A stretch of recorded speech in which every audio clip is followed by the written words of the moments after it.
Good evening, ladies and gentlemen, and welcome to One Vision celebration of International Women's Day. My name's Gillian Joseph, and I'm your host this evening. You'll be delighted to know that we have a wonderful lineup of noteworthy speakers, including the Secretary General of the Muslim Council of Britain and comedian Shazia Merza, amongst others, plus music and awards. Before I hand over to the One Vision founder, allow me to reaffirm this year's theme for International Women's Day. Imagine a gender-equal world, a world free of bias, stereotypes and discrimination, a world that's diverse, equitable and inclusive, a world where difference is valued and celebrated. Together, we can forge women's equality. Collectively, we can all break the bias. Now over to you, Enoch.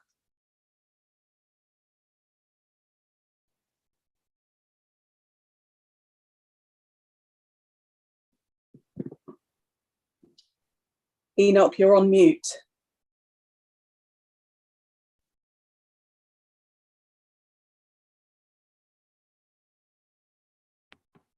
Right, you're in the room now. Take it away. Brilliant. Sorry about this. Always get it wrong. Evening, everyone. I would like to say my happy International Women's Day to all the women here and also across the world. What a wonderful hashtag we have this year. Hashtag break the bias. A world free of bias means that we can reach the higher levels of diverse, equal world by connecting all those wires that have an electric current running through us. And I was asked to be those positively charged particles through One Vision, bringing people together. And we together are going to break the bias so that we forever will no longer fear fighting for better. There is a bias to be broken. We all know that. My dream of an equal world is what every woman awoken from. And I know that is something that can become true as the world is living. The world is a living photograph of statuette with diversity and use. I ask every woman to march and strike with your head held heels. As a woman, I let the world know that the woman will not be pinned down or weighed down by anything, no matter how hard that anything tries. We all come from different communities in this diverse world. Every woman have different stories. I salute every woman as you take each day as it comes by, painting the picture, by writing the literature to be shared with the world. You will choose the challenge and break the bias and find strength and pump up tires and race down the open road by taking the steering wheel. Will rise up your heels until it is love, confidence, and everything positive that we feel, and until your stories are revealed to the world become. This is you. You want to be leaders, want to be great. So continue to create your stories in a world where you no longer fear fighting for better. And I wish my happy International Women's Day to my past mother, my sisters, my cousin, my aunties, and my wife, and my daughter, and all my colleagues and my friends. Thank you for allowing to give this opportunity to say a few words about the International Women's Work. Thank you. Over to you, Gillian. Enoch, thank you so much for those rich words. You painted a very distinct picture there. Thank you. Well, music is the lifeblood of any celebration, tonight included. But before we hear from the Illario Ferrari Jazz Trio, the High Sheriff of Hertfordshire will say a few words. Lionel Wallace was born and raised in Hertfordshire. He is an aeronautical engineer, and during his year in office, he has promoted youth empowerment. We welcome the the High Sheriff of Hertfordshire. Good evening. Thank you very much, Gillian. It's really delightful for me to be with you and on such a wonderful celebration. So happy International Women's Day from me to all of you that are watching and or will watch the playback. One of the things that I think is really interesting is to know that often when we're trying to support people in terms of maximum opportunity, and in my year, one of the things I've been doing, as you said, was trying to support greater opportunities for young people. I think that it's necessary to know that in achieving the objectives we want to see, sometimes you have to move to points of equity rather than equality. If you know what I mean. Sometimes you've got to give a bit of a push and allow people to have that little bit more focus, energy, opportunities in order to get the equity that we're all seeking.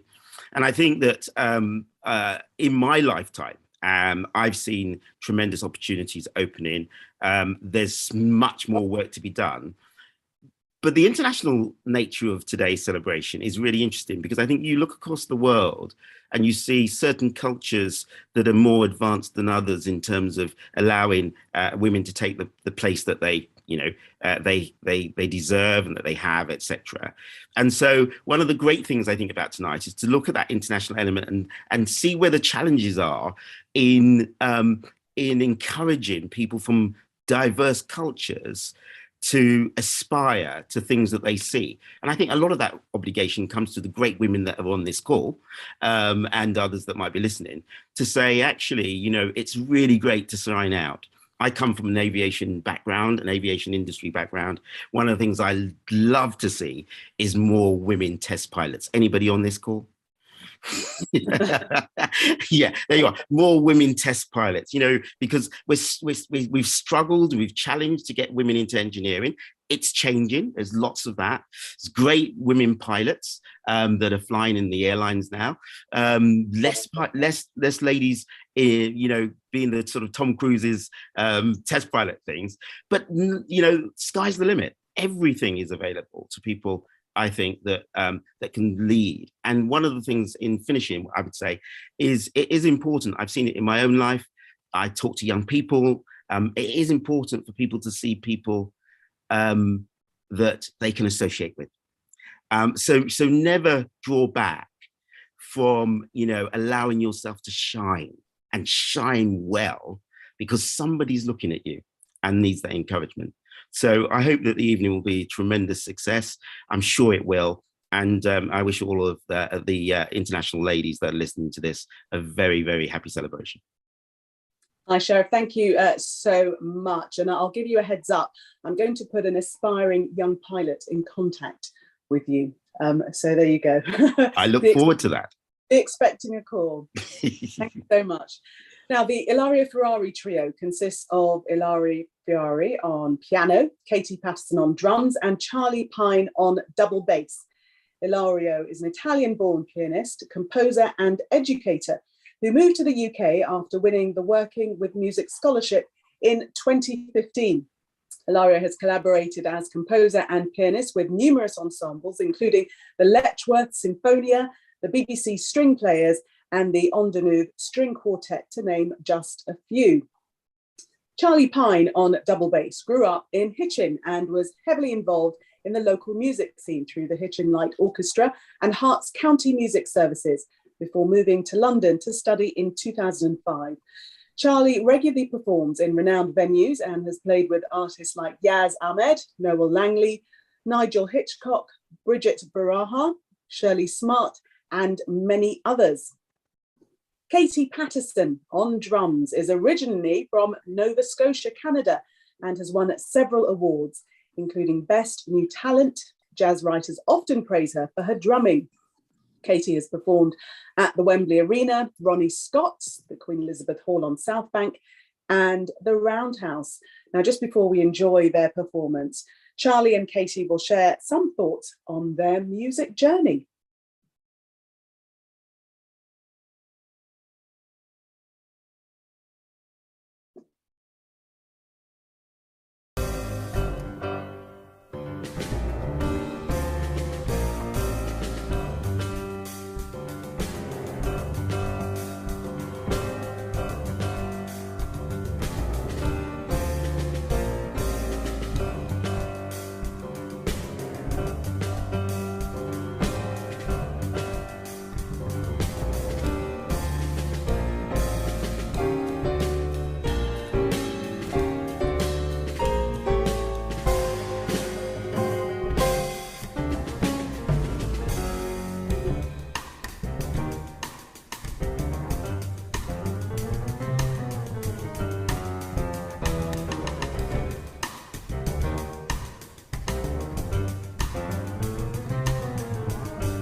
Hello, good afternoon, people of One Vision.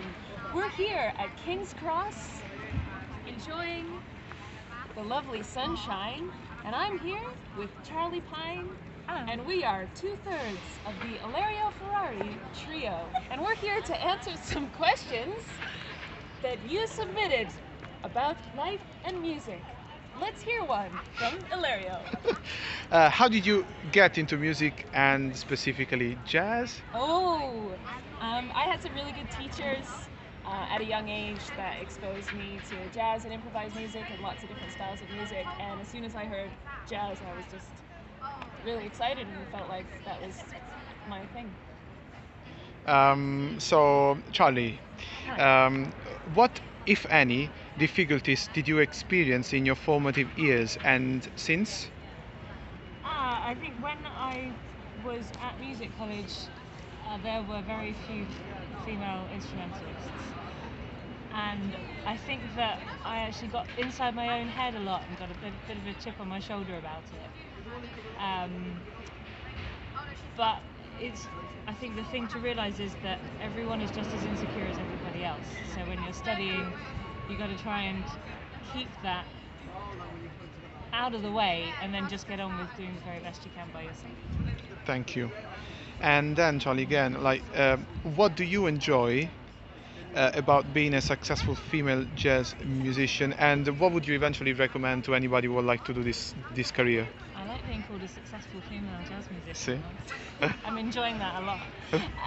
I have very recently actually felt like I care a lot less about what other people think, and I really feel like I can just say what I mean now through my playing, so I'm really enjoying being able to communicate with the other amazing musicians I get to play with, and we just have a lot of fun. True. So the advice is, there is an advice bit. Yes, Sorry. no, yeah, there is. I added that bit. The advice, I've kind of already covered it. I'd say just don't worry about what anyone else thinks. If you're in a situation, people want you to be there. So just do your very best and you'll have the most fun. Fantastic. Nice. And Katie, the last question for you. Can you share with us one special moment or experience that brings a smile to your face or makes you proud of being a musician? Yes, I think the moments that we all kind of long for are when we're truly in the moment and not questioning ourselves and not overthinking things and just letting it flow and listening and being with each other and experiencing that trust as musicians and as a band. And I feel like on our last gig at the Junction, we had some of those really nice moments where it was just able to just be me and do the thing, and it felt great.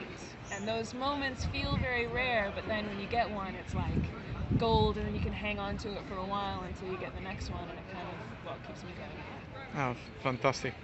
Thank you, Katie. Thank you, Charlie, and thank you, One Vision, for having us. I hope you enjoyed our little video performance. Happy International Women's Day! Yay!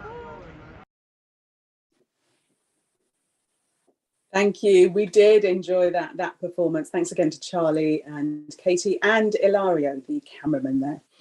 Now, the Right Honourable Dame Eleanor Lang, DBE MP and Deputy Speaker of the House of Commons, was due to speak to us this evening, but unfortunately she's been held up in the House of Commons. She does send her apologies. So let's continue. Zara Mohammed is a master's graduate in human rights law and a training and development consultant. She was elected the first female, first Scot and youngest Secretary General of the Muslim Council of Britain in February 2021. She is passionate about community change, empowering young people and improving diversity and inclusion, both within her communities and beyond. Prior to having been elected to her current post, she has served as an Assistant Secretary General for the Muslim Council of Britain, helping lead on the MCB's ongoing COVID-19 response work since the outset of the pandemic, and more recently, the MCB task force that delivered the campaign against forced cremations of COVID-19 deceased in Sri Lanka. Welcome to you, Zara. Thank you so much for such a wonderful introduction, Gillian, and thank you, One Vision, for the invitation today. And I should say Happy International Women's Day to everybody. It's been quite a whirlwind of a year for me, and I thought I would just spend these kind of next few minutes sharing a short reflection for what does this day mean for me and how did I break the bias? So you could say 1 year ago, I made history on a lot of different levels, being the first woman, the youngest, and also the first Scot. And to give you a bit of perspective, my predecessors averaged around 55 years old, and I was elected at 29. So it was a bit of a change from what we're used to. And I should also say that my mandate came from a majority male electorate. So there was really an understanding and appreciation that is it about time? But also that fierce and confident investment in this young Scot who hopefully could take the organisation to a new level.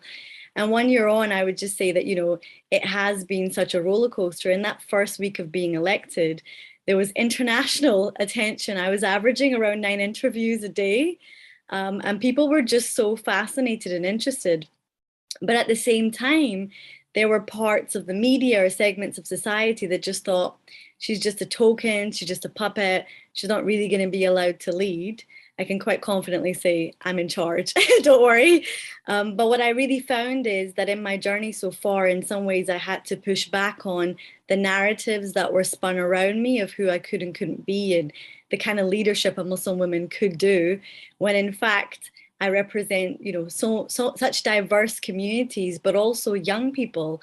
I say to people that whilst gender is a challenge, what was tougher was getting comments like, I've been doing this for 35 years, what do you know?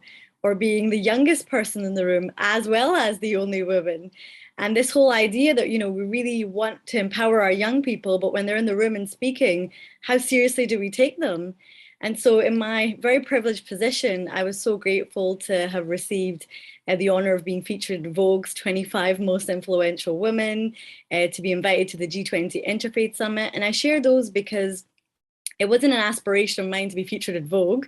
I think I was very uncomfortable by the idea, but it was the messages I received from mothers and daughters who said, you don't know what this means to me, to see someone like you featured in the biggest fashion publication, or you don't know what this means for my daughters who wear the headscarf at school and are bullied, that, you know, you're actually breaking stereotypes. I mean, as I've traveled and visited our affiliates and members across the country, you could say that I've maybe been to places where no woman really has.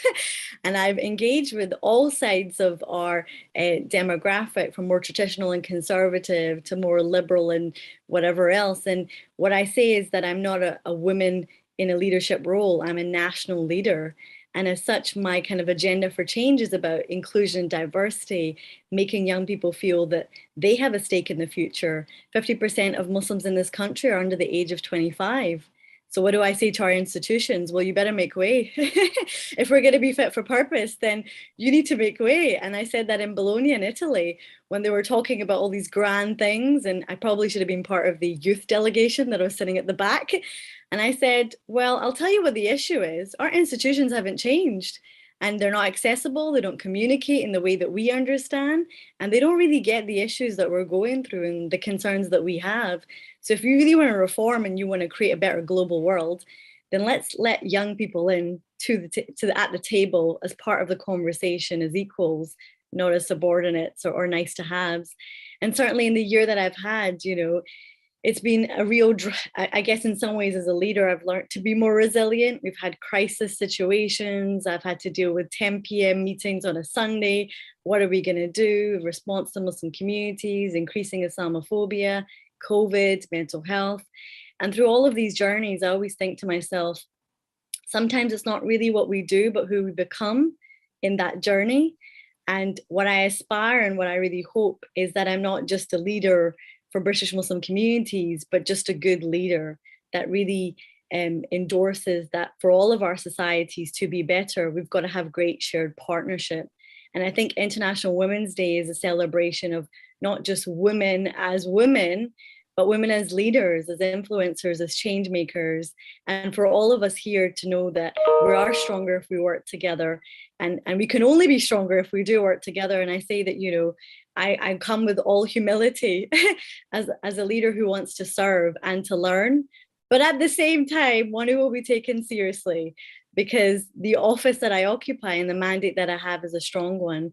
And I guess my concluding message is that just this weekend, I was visiting our members and affiliates in Dewsbury and in Batley, quite a contentious place, but the kinds of interfaith work that I saw, the kinds of incredible community spirit that I was part of, but most notably, when I visited Batley High Girls' School and I sat around with the girls, I was just so inspired and so encouraged, because these were strong, confident young ladies that actually had an idea of a future that was bigger than this little locality, and this idea that just meeting me, they didn't need to conform to a stereotype or norm that society was putting on them, but actually the idea that they could be anything. So I hope this International Women's Day will continue to break the bias and will really recognize and appreciate one another, but also know that what's really at stake is the future. So we've got a lot of work to do ahead. And I'm really, really grateful for One Vision for giving me the opportunity to share some very brief reflections on a lot of hard work, but most notably that, you know, there's so much more to do, and we're in our 25-year anniversary. So I'm hoping to celebrate with style and launch for the first time ever in the MCB, the Muslim Leadership Dinner for Women, to recognize local women and their achievements across the UK. So thank you so much, everybody, and I hope you have a wonderful evening.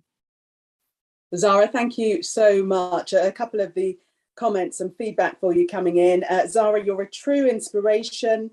I love your joy and enthusiasm. Thanks for your positive inspiration. So thank you so much. Now, Sally Hopper is the Director of Human Resources at Hertfordshire County Council.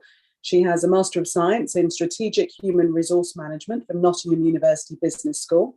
Sally was also a resources manager for the City of London Corporation, head of human resources at the Scout Association, and head of HR at Queen Elizabeth Olympic Park. She received the HR Most Influential Award in 2019, is a founder member of the Guild of HR, chair of the Hertfordshire Apprenticeship Alliance, and her research interests include reward for contribution and the ethics of organisational change. Sally is also trustee of the London Playing Fields Foundation. Welcome, Sally. Very busy woman. Oh, Gillian, thank you so much, and a really good evening to everyone, and a special thank you to Enoch for providing this opportunity for me this evening to be part of International Women's Day. And following in Zara's footsteps, I feel like I've got a really big job to do. So lovely to hear your story too, Zara.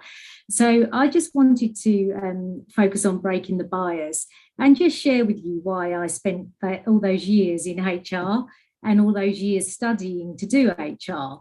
And not the only reason, but a predominant reason was in 1970, some of you may know that the Equal Pay Act came about. And if you haven't seen it, put on your films to watch list, please, Made in Dagenham, because it tells a very good story about the Equal Pay Act and equal pay for equal work. And still over 50 years later, we still don't always have equal pay for equal work. So Gillian, you mentioned my master's degree, and when I did my research for that, I did it in reward for contribution, and wanted really to lift the lid on equal pay for equal work. And sometimes there can be a bias, and I'm very pleased to share with everyone this evening that if you are responsible for advertising a job, the Fawcett Society have just recently, as part of International Women's Week, announced that they are going to really encourage employers to put the salary on the job.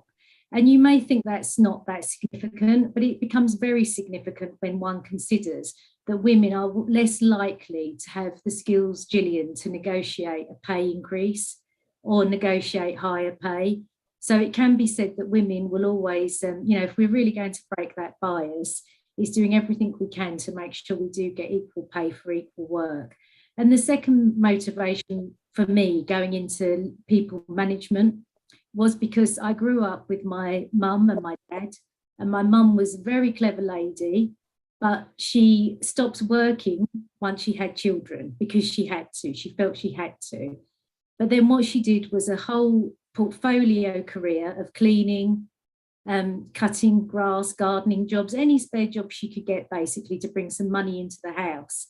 And it didn't take me too long before I got old to realise maybe there was a better way of making a living. Did it have to be this hard? So it made me inspired to try and get good work for people, and a good quality of life for people through their work. So anything we can do to make sure, you know, I do it for my mum every day. She's always there for me. You know, she's inspiration, because she had so much to give, and yet she couldn't give so much because the world wasn't set up for her to work when I was born in such an easy way. So this inspires me to make sure, if you have any influence in the workplace, please be kind to all carers, but especially women, because it is hard for women sometimes to break through and work and balance children and caring responsibilities.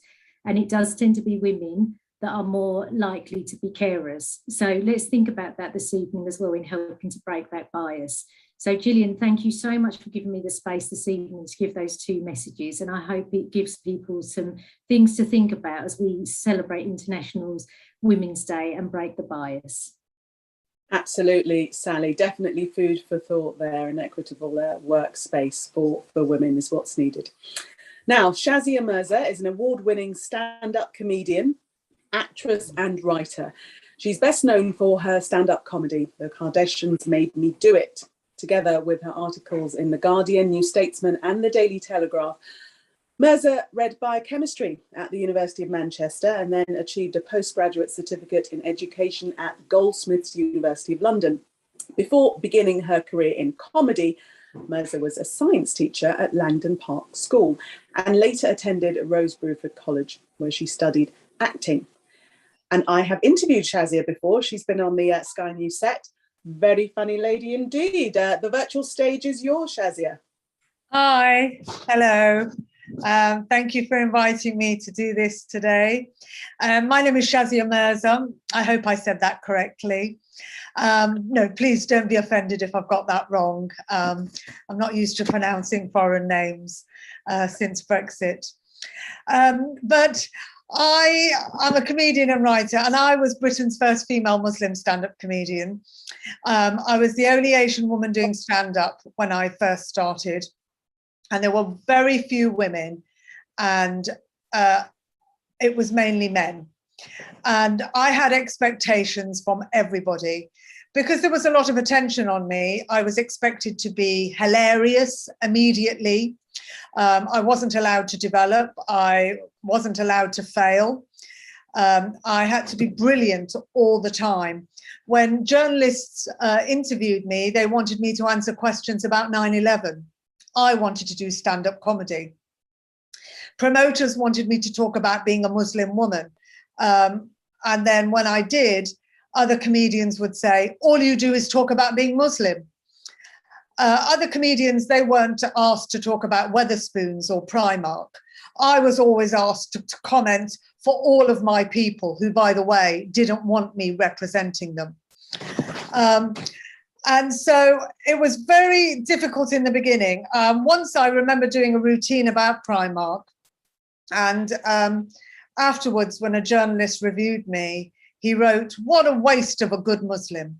Of all the things she could have been talking about and explaining to us, she did a routine about Primark." But Primark was my life, but I wasn't allowed to be seen as a normal person. I was a Muslim woman and I had to represent all Muslim women, and that was my job.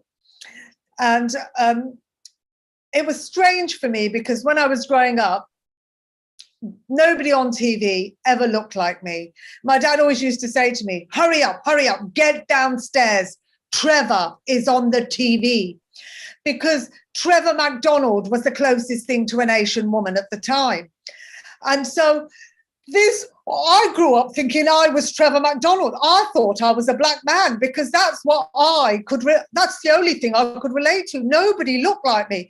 So when I started comedy, it was the strangest thing to all of a sudden have to represent my people. I didn't know who they were. And then I also got attacked from other Muslims who would say to me, you shouldn't be doing comedy. That's not right for a Muslim woman. You're never going to find a husband if you do comedy. They were right about that bit. But I got criticism from all angles. I just wanted to do the comedy. And critics would judge me more harshly than they would judge other comedians because there were expectations on me. My parents didn't know I was doing stand-up and they have never seen me perform live. I'm quite pleased about that because I wouldn't be able to say half the things I say if my mum and dad were there. And it was a lonely road, really, for a Muslim woman when I started. Most of the women that I started with have given up. Most of the men I started with have their own TV show.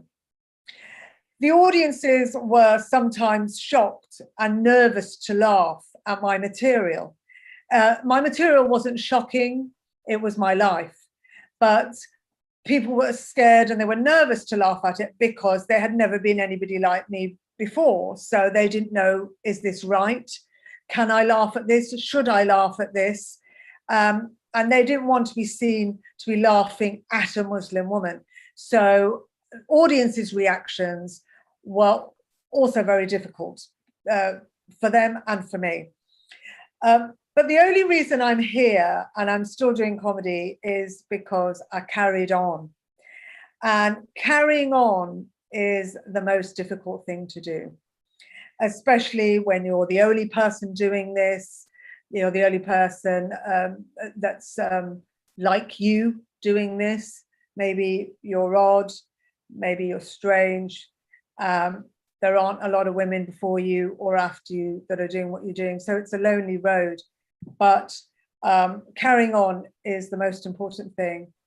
In comedy now, there are more women and there are now 3 Muslim women, which is a huge increase in 14 years. But at least there is an increase and not a decrease. So in a gender equal world, we would all get what we wanted because we would all be treated the same and be given the same opportunities. But when that doesn't happen, you just have to carry on, even if you are a Muslim woman who thinks she's a black man. So I just wanted to give you 5 minutes of my experience of being Britain's first Muslim female stand-up. Obviously, 5 minutes doesn't cover it, but that's all I have to say. Thank you. Thank you, Shazia. I'm going to tell Sir Trevor that you thought you must.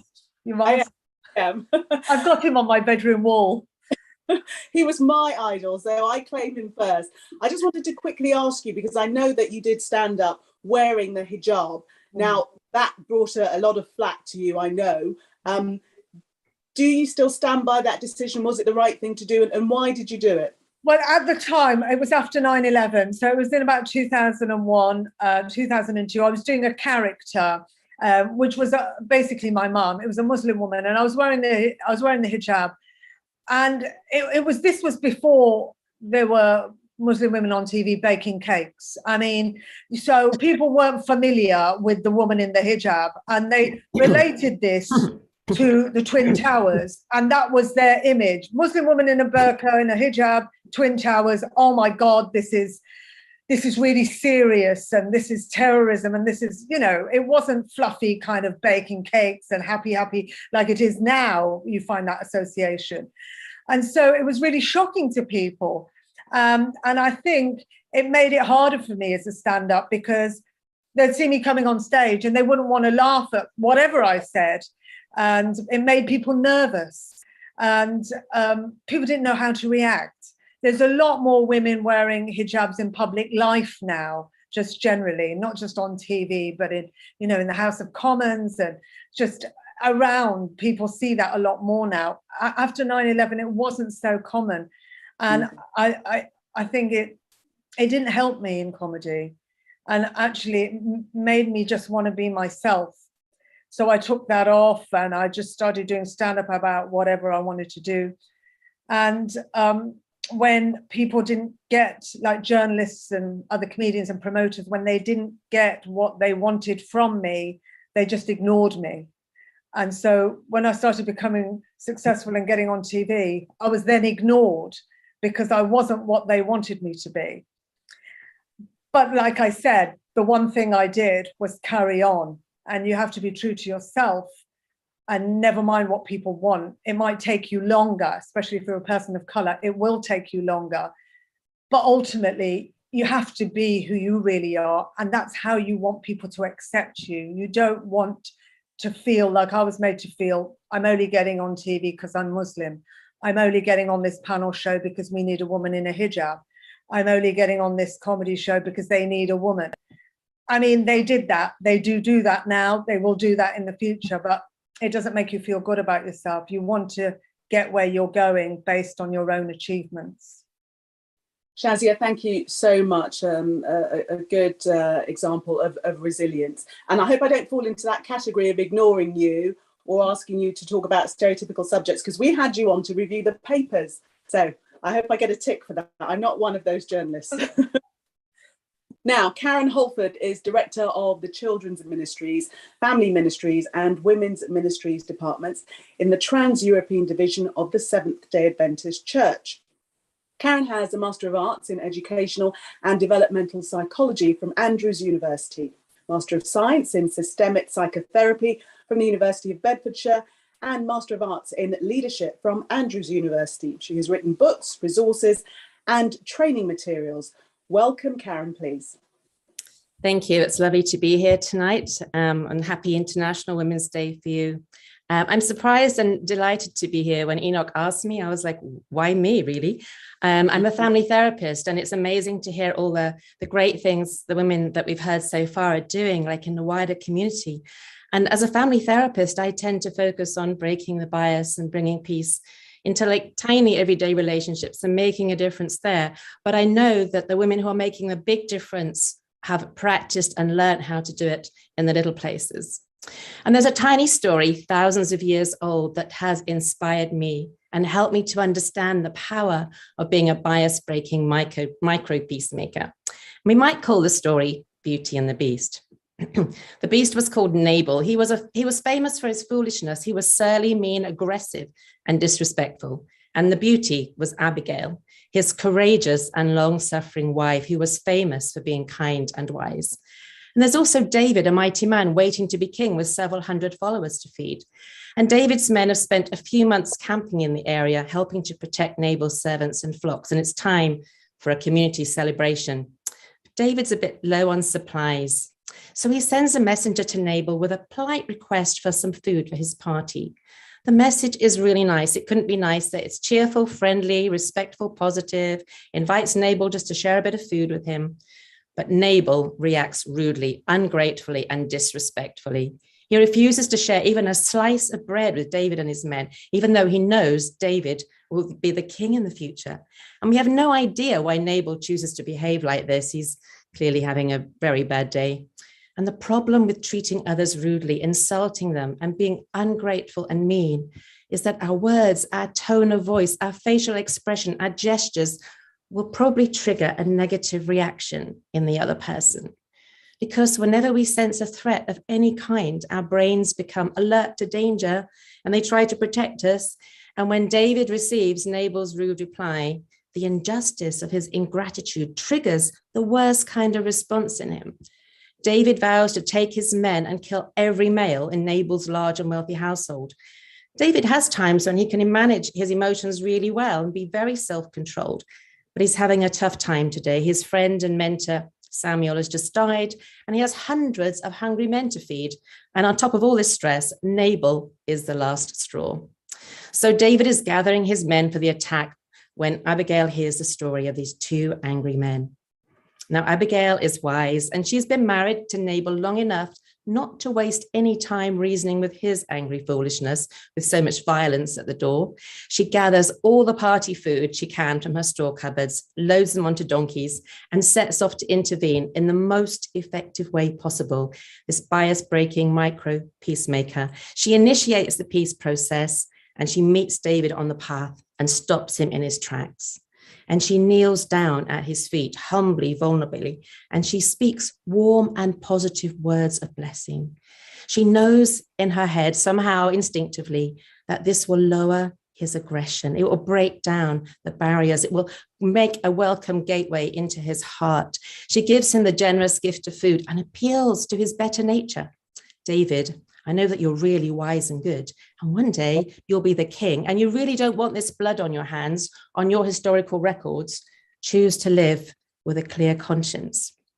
Abigail's kindness, her generosity, her humble respect and wise words all help to lower David's aggression, help to bring a halt to his violent mission. And although this is a very ancient story, it's a story that we live out today because we can learn so much on this tiny domestic episode, which illustrates what neuroscience is telling us today. Because when we treat others rudely and disrespectfully because of our biases, because of our prejudices, when we are mean to them and do things that they perceive as a threat, we are likely to trigger some kind of animosity in them because they're going to try and defend themselves. We all do that. And when that happens, the stress hormones, adrenaline and cortisol, they flood our brain and a great big shutter comes down and we can't listen to others. We can't experience empathy. It's hard to make a wise and kind choice. And we feel like there's prickles and barbed wire in our brain. And when we cause people to feel hurt and angry by our behavior, then they may shout and swear and hit back at us. And then violence can escalate into a vicious spiral of hate. On the other hand, when we treat each other kindly and warmly, when we are generous and helpful, when we show our appreciation of each other, when we show we value this person and this relationship, we help to soothe their brains with oxytocin and dopamine, help them to feel calm and cared for too. It's like a kind of bubble bath for the brain or a soothing mug of creamy hot chocolate. And when they experience our loving care, they feel our respect, they feel connected to us, they feel loved and safe and calm. There is no need for aggression and violence because this is a safe place. They don't have to defend themselves. And when they feel safe and warm and cozy, then they're much more likely to treat us kindly too. And it's a virtual spiral of love. So today we can either choose to be neighbors who trigger spirals of disrespect, hatred, and violence and create barriers of bias in our communities, or we can all choose to be Abigails, whether we're male or female. We can create spirals of respect, of kindness and compassion, and create welcoming places of peaceful inclusion. And on this International Women's Day, let's learn a few lessons from this kind and wise woman from another time, another culture, in many ways very different to us, but in many ways just like us. And we can learn from her ways that we can, in micro ways, break the biases in the world around us, break down the walls with warmth and love and care and respect. We can choose to use her simple skills to create compassionate circles of care wherever we find ourselves. We can choose to show respect to all those who are different to us. We can choose to treat each person, whoever they are, with generosity and kindness. Choose to believe the best in them, as Abigail believed in David. Choose to treat them as friends and equals, whatever our differences. And in so doing, each one of us can help to break the pain and the violence of bias and grow peaceful connections in a broken world. Thank you. Karen, thank you so much. Those inspirational words there. It's a choice to show respect. Very, very, very true. Now, Sharon Platt MacDonald is Director of Health and Women Ministries in the British Union Conference of Seventh-day Adventists. She worked in the NHS for 26 years as a nurse, midwife, health visitor and manager before joining the BUC. She studied music, including piano and theory at the Trinity College of Music and violin at the Royal School of Music. Sharon has authored many resources and books, including Women of Virtue. Welcome, Sharon. Thank you so much.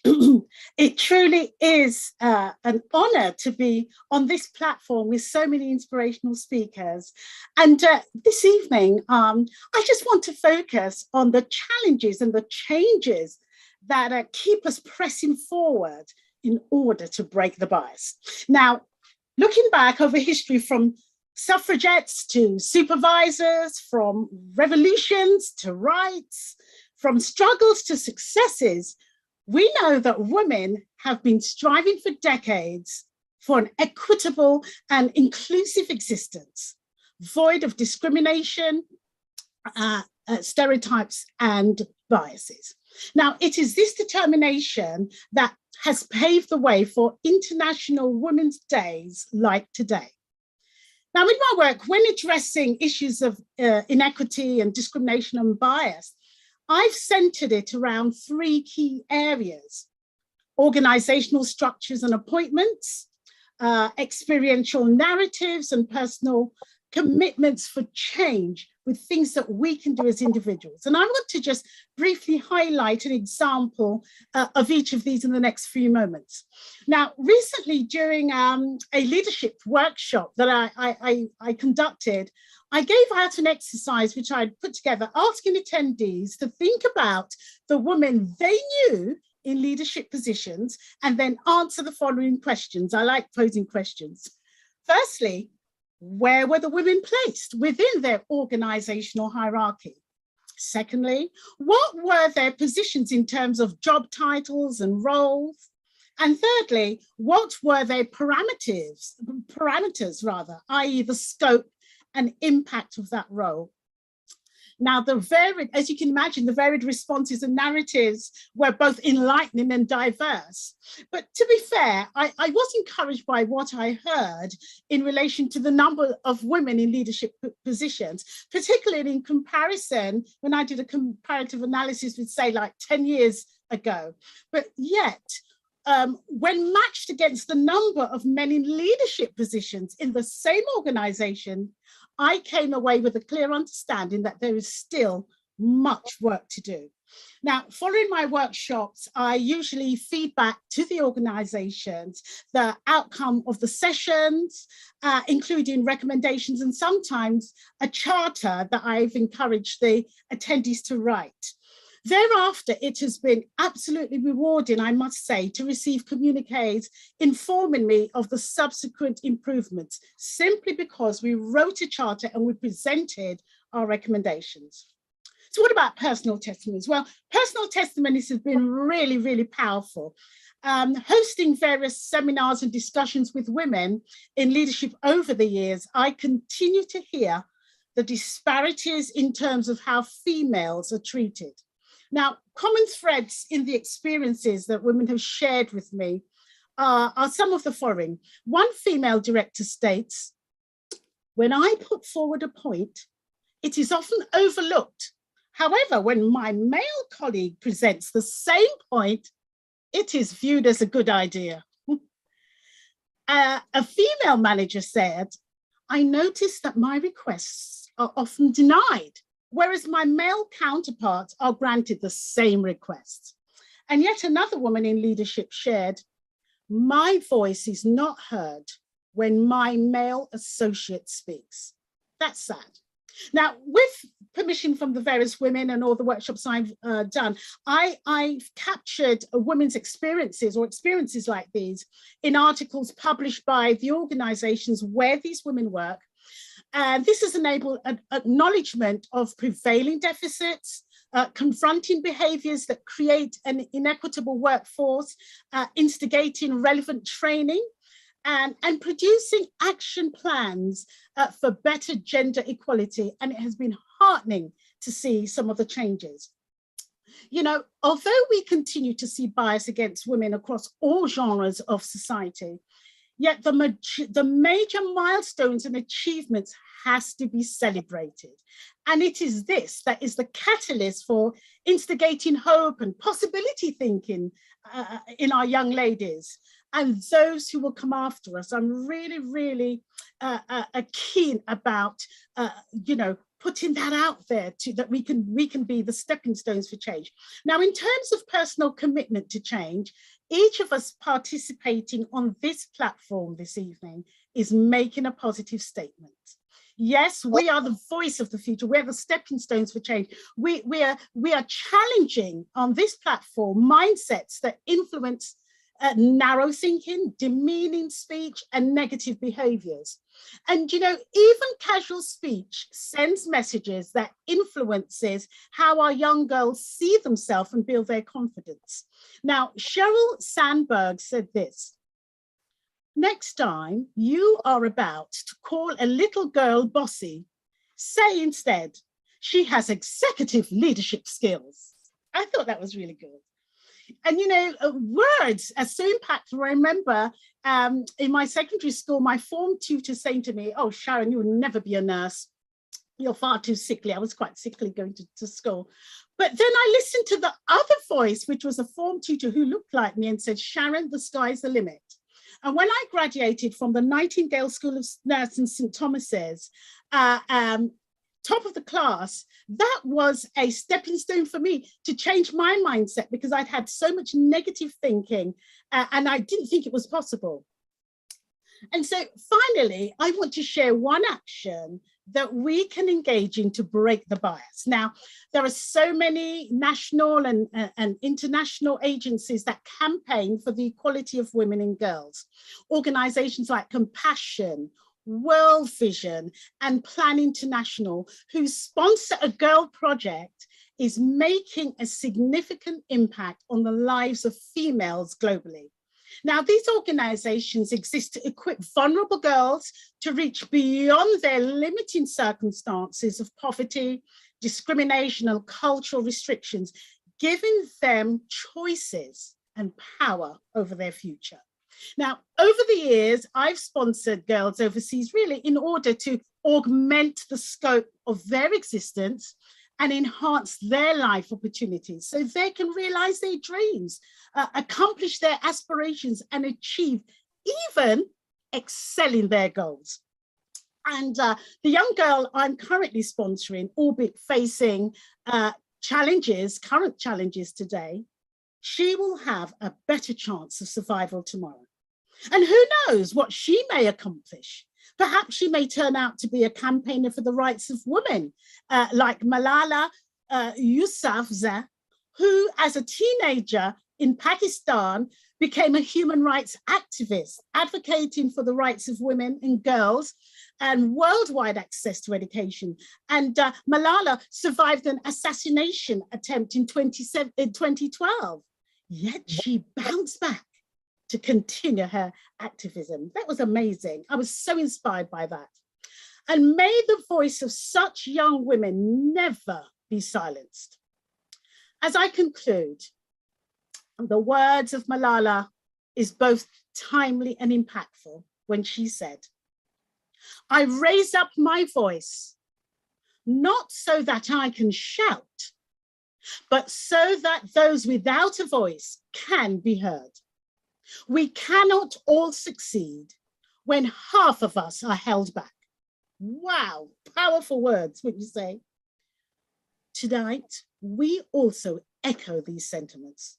All our collective voices can reverberate across the annals of time and re-echo the sound of progress. Progress that's demonstrable, that is measurable, that becomes our lived reality, that all men and all women are created equally. We can walk into all our tomorrows, united in purpose, fortified together to build an unbiased world. Thank you.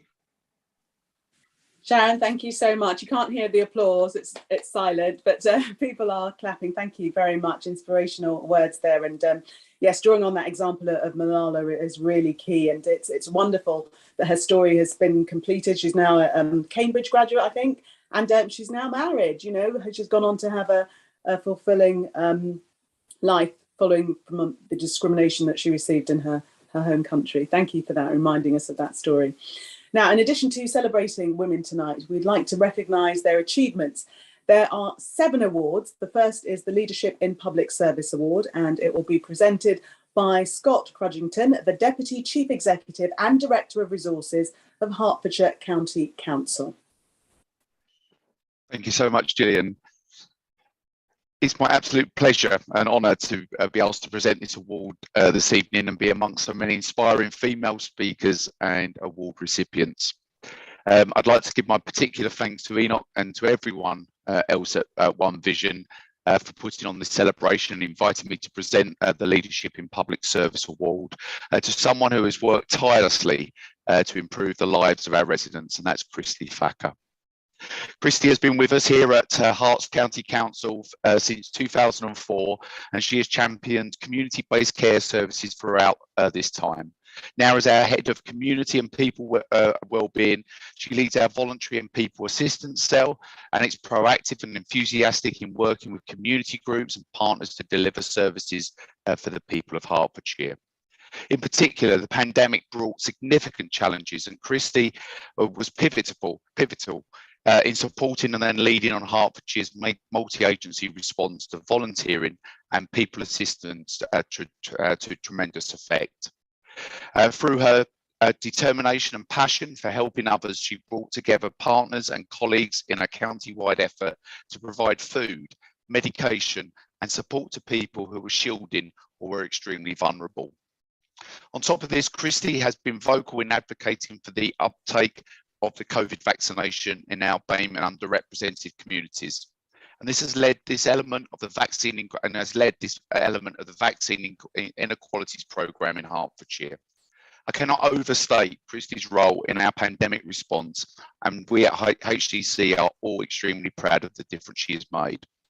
In the past year, we've asked even more of Christy, as she has been taking on a leading role in coordinating our accommodation and support for Afghan arrivals across the county. And we are preparing and are readying ourselves for those that we need to support that come from Ukraine. Once again, Christy's energy, enthusiasm and genuine kindness has fundamentally strengthened our relationship with the voluntary and community sector and has facilitated the collaborative approach to supporting families. Yet again, she has made a palpable impact to vulnerable people in our communities. It will be really remiss of me as we celebrate International Women's Day, not to mention Christy's support also for her female colleagues at the council and beyond. She's approachable, supportive and an ally for other women in the organisation and is hugely valued by our team and all of us at Herts County Council. Congratulations, Christy. Thank you very much, Scott, and thank you very much to One Vision for this award. It's an absolute honour to receive this award, but I do see it as a reflection not of my work, but of the inspiring work of Hertfordshire's voluntary and community sector. I have to say that they have been, both during the pandemic and now while we have Afghan arrivals coming into the county and also the Ukrainian situation, Hertfordshire's voluntary and community sector have been responsive, they've been innovative, they've been flexible and just generally amazing. And there's a lot of excellent female leaders within Hertfordshire's voluntary and community sector. So really I would like to give a big shout out to them. And also within my own organisation, Hertfordshire County Council, I'm really lucky to have been inspired by some wonderful women that work for the County Council. My manager, Jackie Albury, Taryn Pearson-Rose, who's led the Afghan arrival response, Sally Hopper, who was our brilliant director of HR, and so many others, too many to mention. So really, like I said, I would really like to honour the Hertfordshire's voluntary faith community social enterprise sector, because without them, we wouldn't have been able to support the residents of Hertfordshire during the pandemic and now as we go into recovery as well. So I think that's how I'd like to finish with, and just a shout out and thanks to One Vision again. Oh, and to my mum. So happy International Women's Day to my mum, who is wonderful. Thank you very much. Congratulations, Christy. Congratulations again. And thank you, Scott. The next award is the Community Project Award, and it will be presented by Donna Nolan, the Managing Director of Watford Borough Council. Donna. Thank you, Gillian. And thank you, One Vision, for arranging this fabulous event this evening. And can I just say what fantastic inspirational speakers we've heard from this evening. I think it's so important that we share what we've heard this evening within our organisations. I know I'll be doing that within my organisation tomorrow, but picking up on what Kirsty just said, actually with our mums and our daughters as well, because I think there's some really strong messages have come through from the speakers this evening. Anyway, I am proud and delighted to present the Community Project Award to Sarah Turnbull, my colleague from Watford Borough Council. Sarah has worked for Watford Borough Council for over 17 years, and throughout these very many years of public service, her commitment has been unwavering. But picking up on the words of the High Sheriff earlier this evening, the pandemic has really shone a bright light on Sarah. There is so very much I could say about Sarah, but the key thing for me is that her leadership of her community clinics throughout the town during the pandemic has been really, truly phenomenal. She has succeeded in getting thousands of her community vaccinated. She has saved lives as a result of that. However, Sarah's impact is much bigger than that. She's brought together enduring change. Sarah has created long-lasting relationships within Watford, with our community leaders, with health partners, and with our diverse range of groups across our community. International Women's Day is a great day to recognise Sarah. Sarah is a strong but empathetic female leader. Congratulations, Sarah. You truly are an inspiration to us all. And Watford are very, very lucky to have such a driven and compassionate woman in our town. Thank you, Donna. It's quite emotional. Thank you very much to One Vision as well for giving me this award. But like Christy said, it's not just something that I've done on my own. I'm really extremely lucky to work with an amazing team of inspirational women at Environmental Health and Watford Council in general as well. We're really lucky. You've obviously just heard from our Managing Director, Donna, who empowers and encourages us as women within the council regularly. And we've got many strong female leaders within the council, to mention my manager, Justine Hoy, who is completely amazing. And she is a real inspiration and role model to me, and without her none of this work that we've been doing would have been possible, and obviously our female councillors as well.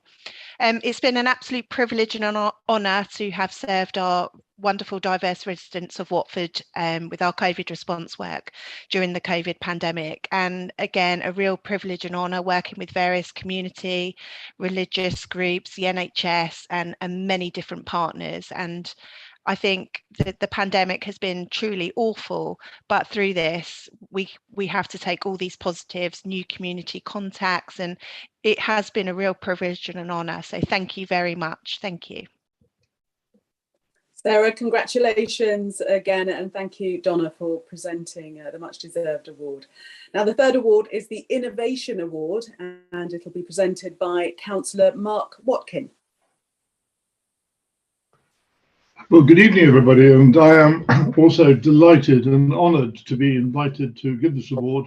I have known One Vision for a number of years and have been playing quite an active part in it, and I think its growth and scope does a great credit to Enoch and the team, and I think it's bringing so many elements of our community together. So I'm delighted that I've been given the opportunity to give this award to Michelle Wibowo. Michelle is a world-renowned food artist, cake and sugar sculptor. And after graduating from the National Bakery School, her genius in cake decoration was first recognized in 2008 at the International Exhibition of Culinary Art in Germany, where she created a life-size hound dog-shaped sugar sculpture, which won the gold medal, and then followed that up with a silver medal for a cake of Queen Elizabeth. It was Michelle who designed and made the spectacular Hogwarts cake to celebrate the 20th anniversary of the first Harry Potter film, which Warner Brothers kindly donated to One Vision, and who in turn shared it with its service users and the community. This cake was seen on ITV and BBC and written about in dozens of newspapers in the UK. And I have to admit, I was lucky enough to have a piece of one of the turrets, and it was delicious. May we all join in congratulating Michelle on winning the Innovation Award. Thank you so much. Thank you.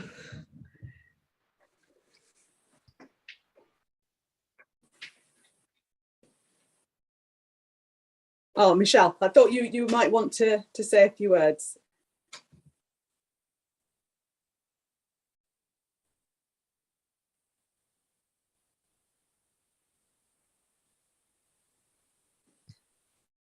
Sorry, okay. I'm having problem with the microphone. Sorry, hi, yes. Oh, yes, thank you very much for having me here, and happy International Women's Day.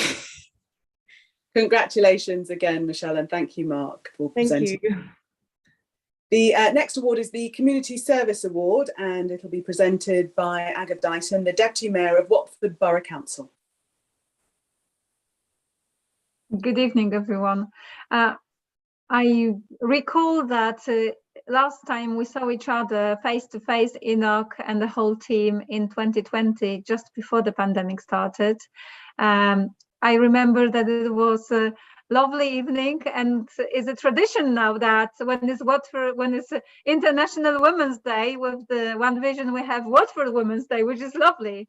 I'm delighted to be with you tonight, and I have the pleasure to present the Community Service Award to Karen Stefanu, the Equality, Diversity and Inclusion Strategic Lead of Watford Football Club's Community Sports and Education Trust.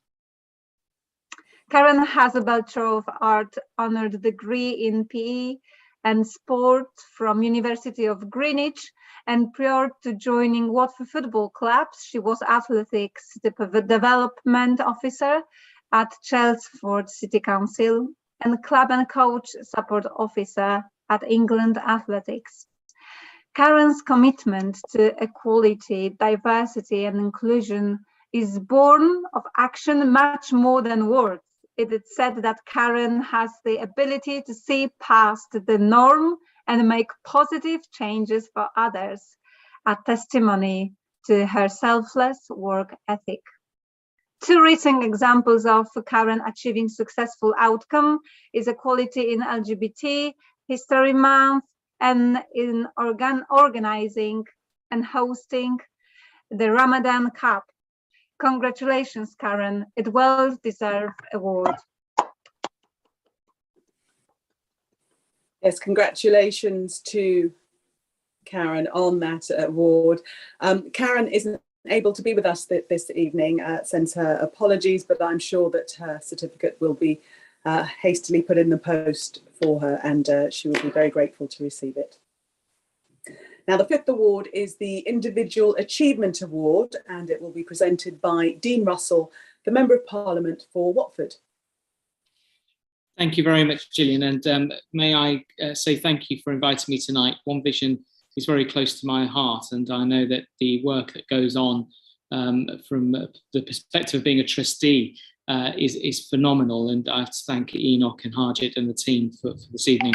I also wanted to pass on apologies that I know Eleanor Lang, Madam Deputy Speaker at the House of Commons, was hoping to join us tonight, but with the historic address to Parliament by the President of Ukraine earlier this evening, has meant that the timings unfortunately have been thrown out, but I'm hopeful you'll all appreciate it was quite a historic day, and that's why we weren't able to make the timings quite work, but I know she would have loved to have been here if she could. From my own perspective, before I start the award, just to thank you to all of the women across Watford and across the UK, of course, and across the world, and in particular at the moment, the challenges in Ukraine are very much front of mind for all of us in Parliament, and I'm sure across our community. and especially women and girls who are currently fleeing the awful atrocities that are there. And so I do hope that when we have our prayers and our moments of reflection over the coming days, that we do think how we can best support them and make sure that they are constantly in our minds. Moving on to something much more positive now, which is the Individual Achievement Award. It gives me great honour to present this award tonight. And the award is going to Cynthia Stroud. And it could also be given quite easily for her charity work as much as it is for the work that she's being nominated for this evening. Cynthia is the proud owner of the Pretty Gorgeous Cake Company and started Pretty Gorgeous Jams during the COVID lockdown. She arrived from Nigeria in 2004 to study for her MBA at the University of Buckingham, during which time she survived on just £10 per week. Since then, she has appeared as a TV judge on the Food Network's Great Chocolate Showdown and BBC's The Sweetmakers. Cynthia received the Medal of the Order of the British Empire in the Queen's 2017 New Year's Honours List, and won the Lloyds Bank National Business Award in the Pivot for Purpose category, which rewards inspiring businesses who changed during the COVID pandemic. It was during the pandemic that Cynthia started putting together food parcels for children that were going hungry, and is still busy running the charity whilst running her business and raising a young family. Cynthia is passionate about giving young people a helping hand and mentors students at Oxford Brookes University, helping them to take their first steps into business. She also mentors at Hertfordshire schools, takes the bottom 10 performing girls in the year and works with them towards their GCSEs. She has also employed young apprentices with no baking experiences and helps them grow into professionals. I have to say, Cynthia, absolutely incredibly phenomenal work there. And I have to say huge congratulations to Cynthia from myself and actually the whole of Watford for the incredible work you do. Over to you, Cynthia. Wow, thank you so much. It's such an honor to be here, amongst so many amazing women and men. I mean, it's, we talk about breaking the bias, but a lot of what I do is, working with individuals to, not to give up, because in a way, when you try and you are belittled as a female or as a person of color or whatever the reason is that you're being shrugged off, when you give up because you face that opposition, then in a way you're reinforcing that, because you are showing that you are not up to it. And yes, perhaps it's not fair that you have to try a little bit harder, but the more you try and you prove what you can do, you make it that little bit easier for the next person who looks like you, who's the same gender as you, who's coming up. That's why, it's so rewarding to work with people from whatever disadvantaged background and watch them not give up this time and succeed, because something lights up and then we always say, go and do it again, encourage someone else. I'm just honored to, even be here at all and to receive an award. And, I watched my mom raise us on very little. If you think it's difficult here in some countries like, some third world countries, including Nigeria, it is that much more difficult because there's, of course, the stigma of being a single mom.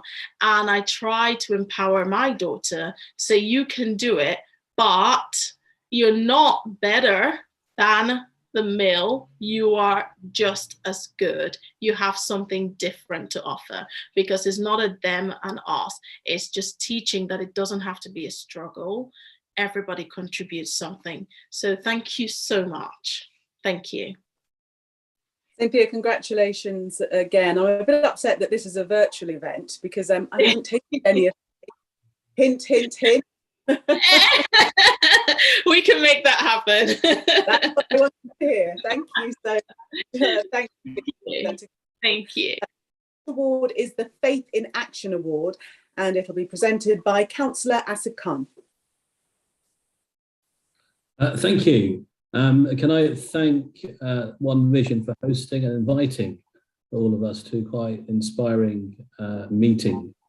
There's Enoch, Karjit, Michael, but behind them is a real leadership. There's Nishta and Nimrata and all the great women who actually drive One Vision. When it comes to faith groups and women in particular of faith have played such a leading role these past 2 years. And I'm pleased to present the Faith in Action Award to Linda Shepherd of the Relief Society and Watford Stake in Zion. Linda is responsible for the sisters, like women, in 5 wards, that's chapels. She looks after the presidents who are looking after the sisters in each ward.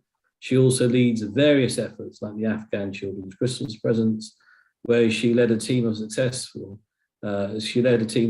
giving each child up to 18 years of age a bag of presents. More recently, Linda was involved in organising the Afghan volleyball event. She is now a member of the team that is organising celebrations of the Persian New Year in one of the Church of Jesus Christ of Latter-day Saints chapels. Actions speak louder than words, and Linda is a positive testament to that. So congratulations, Linda.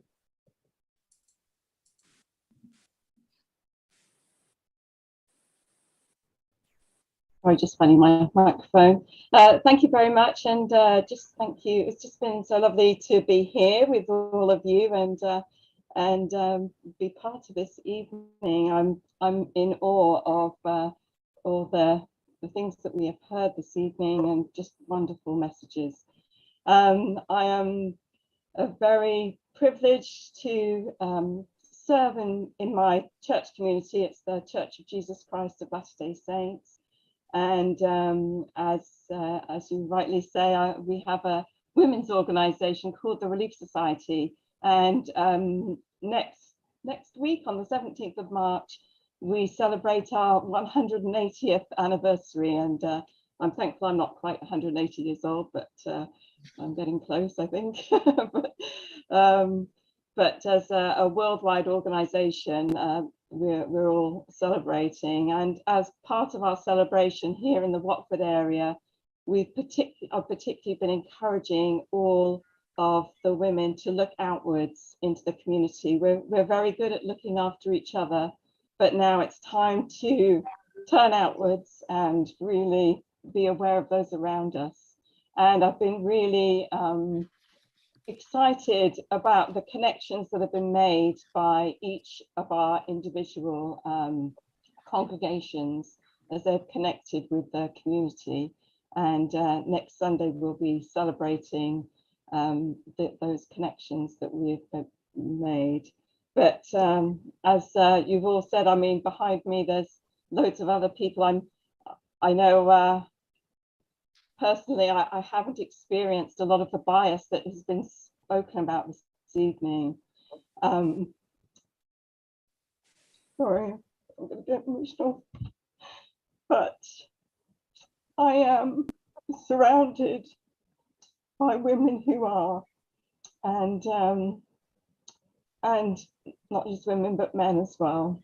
And I'm so grateful for the diverse church community that I belong to, and because everyone brings something so unique and special, which I love, and I love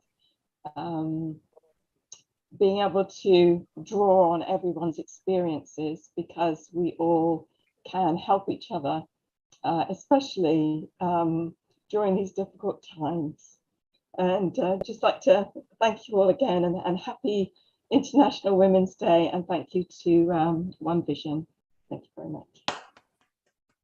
Linda, thank you and congratulations. And it's okay to get a bit emotional. That's part of being a human being.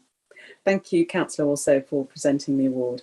Now, the penultimate award is the Role Model in Policing Award, and it'll be presented by Chief Superintendent Nick Cadeney of the Hertfordshire Constabulary. Good evening, all. Back in 1994 now. Whilst 1994 wasn't Life on Mars, it was 30 years ago. And I'm struck some of Cynthia's comments about treading the path to make it easier for the next person. And I think Kay is an absolute exemplar of that. Having discrimination in 1994, she moved into a public order and drugs unit, and that led her into her career as a detective. She moved through the ranks, moving from the investigation of volume crime to being a senior investigating officer of some of our most challenging areas, really moving into our safeguarding command, where she has, for a number of years now, led the approach to safeguarding all vulnerable members of the community across Hertfordshire, and has worked in partnership with many people on the call this afternoon.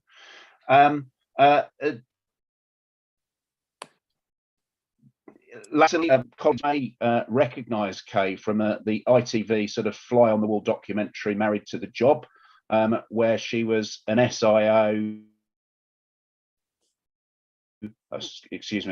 investigating burglary against elderly people, and took the viewers through quite a distressing series of investigations that she was leading. Kay unfortunately can't be with us tonight. She is approaching the end of her policing career and has very wisely chosen to take some of her hard-earned leave. So back over to you, Gillian. Thank you very much, and an award to Kay. Thank you, Chief Superintendent, and congratulations to Kay on what sounds like a glittering career. Now, the final achievement award is the Lifetime Achievement Award, and that will be presented by Councillor Caroline Clapper of Hertfordshire County Council. Caroline. Thank you very much, Gillian, and thank you very much to One Vision for hosting this award ceremony this evening. A very happy International Women's Day to everyone. I feel very honoured to be here and to hear from all the inspirational speakers, and congratulations to all the winners. I'm personally extremely delighted to present the Lifetime Achievement Award to Jenny Coles. Jenny was a director of Hertfordshire Children's Services County Council before she retired in August of 2021. She had also served as president of the Association of Directors of Children's Services in 2020. She started off qualifying as a social worker in Luton in 1986, and Jenny has worked to improve children's services in Hertfordshire for more than a decade in her post as director, most notably receiving national recognition for the Council's family safeguarding model from the Department of Education in 2017. In her role as Director of Adult Children's Services, as ACDS President for 2020, Jenny led the local Hertfordshire response to the COVID-19 crisis, combating the challenges to the sector that the pandemic had brought about. Jenny has made an immense contribution to supporting children, young people and families in Hertfordshire and well beyond. Her leadership has been recognised and respected by local, regional and national colleagues and partners. I've been very fortunate to have worked very closely with Jenny at Hertfordshire County Council, so I feel extremely honoured to be presenting this award to her. Unfortunately, she can't be here this evening, but may I, on behalf of everyone, wish you a huge congratulations, Jenny, and we wish you all the very best for the future. Very well deserved. Thank you.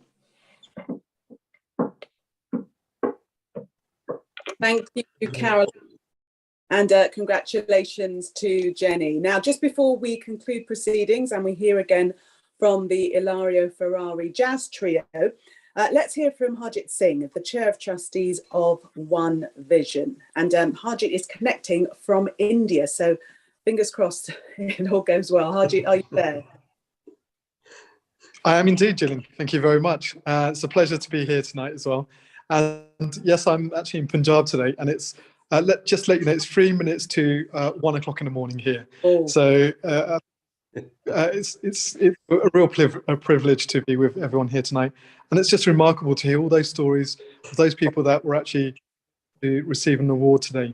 And I just wish that kind of inspiration leads us to a future of young people that have got commitment to bringing a world of oneness, equality, all that things that we need to have a community that can actually take us forward. So these kind of events are important on many different levels, and it's an inspiration to many people. But I do also want to say a big thank you to people behind the scenes as well. People like Melody that's here today as well. She's behind the scenes helping out.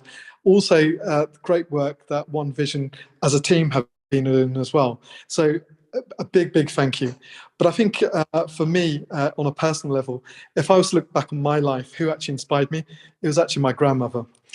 And she was the strength of our family. She brought people together. And I guarantee every single one of us will have someone that we know that was an inspiration to ourselves. So for me, it was my grandmother. She brought all the family together. She wasn't educated, but I tell you, she could have a conversation who was, maybe a PhD and have a real sort of in-depth discussion about things.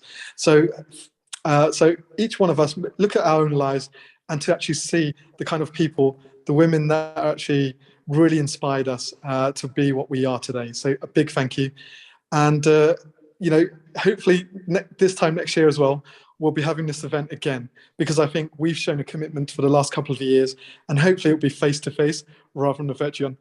It's got the good things that, people like myself can be, hundreds of thousands of miles away and actually have this opportunity to be with everyone.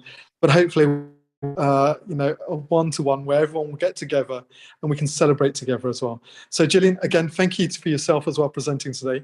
I know you always have a busy schedule as well, but thank you for being here, and to all those people that actually received an award, and to the people that nominated them as well. So thank you very much. And also, I've got to say a big thank you to Enoch as well. I think Enoch's inspired many of us, Michael as well, for all the commitment they've shown. And I just want to wish everyone. Sorry, did it cut out, or am I? Yeah, it's fine. Just want to wish everyone. Sorry, I just want to wish everyone a good night tonight as well. We got that. We did very, very well with that link right up until the last second. Thank you so much, Haji. Oh, sorry about that. Not your fault, not your fault. Listen, you've stayed up for us. You can go to bed now. Thank you. Thank you, Gillian. Before we go into Illario's one, could we all take a picture on the symbol of Break the Bias, if we could, please? So some people have to put their cameras back on. If you could put the camera on, if you could say the,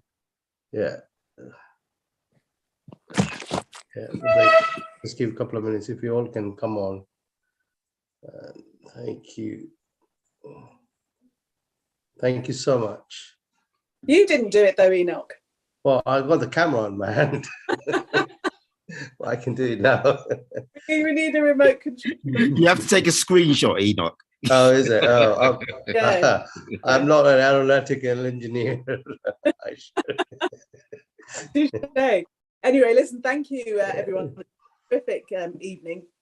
Thank you to the speakers, thank you to the presenters, you were all brilliant. And thank you also to the audience who will be watching this, and thank you for joining us tonight. So now the Illario Ferrari Jazz Trio will hopefully play us out.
Thank you, everyone, once again for celebrating International Women's Day with us. Just God before bless. we leave, thank you so much, Gillian. I know you're a very busy lady to come and host. Gillian is one of our trustees as well. Thank you so much, Gillian. You're very welcome. You're welcome. You're welcome. It was I was very, very pleased to be a part of it. Thank you. Really interesting. Thank you. Good night. Have a good night. Good night, everyone. Good night. Night, everyone. Thank you. Thank you. Good night, everybody. Thank you so much. Bye, Look forward to thank hearing from you, Gillian. Yes, you will. Take care. Bye. Bye. Bye, everyone.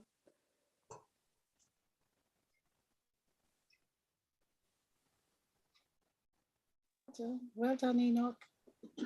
Oh, thank you, Sharon. Inspiring you are. Oh, bless you. Thank you, Michael. You know, 1 hour ago, me and Michael were in different